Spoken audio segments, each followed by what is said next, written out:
Okay, Andrew here. I've got this quarter glass I pulled, and it has a Hawaii sticker on here, customer put on there, and I'm gonna try to transfer this, show you how to do it.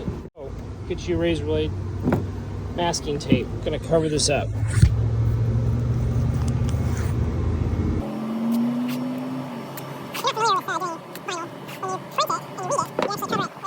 gonna try to transfer this by, and it's hot out here, plenty warm, so I'm sure this is gonna allow for these to see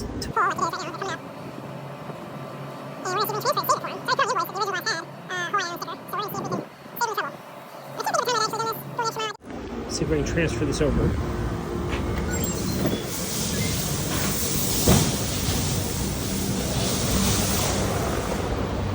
Going my way, Chris? I'm going your way.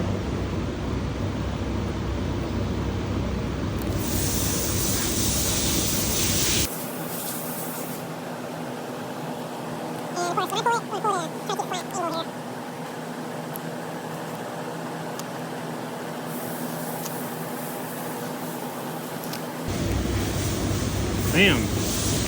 Yeah, that turned out great. Such a goofy window anyway. Got this whole glass out here. The inside you got this little tiny window. So anyway, that's how you transfer a tag or a sticker for a customer in the event that your R9 glass, this one was hail damaged. So hopefully that was helpful.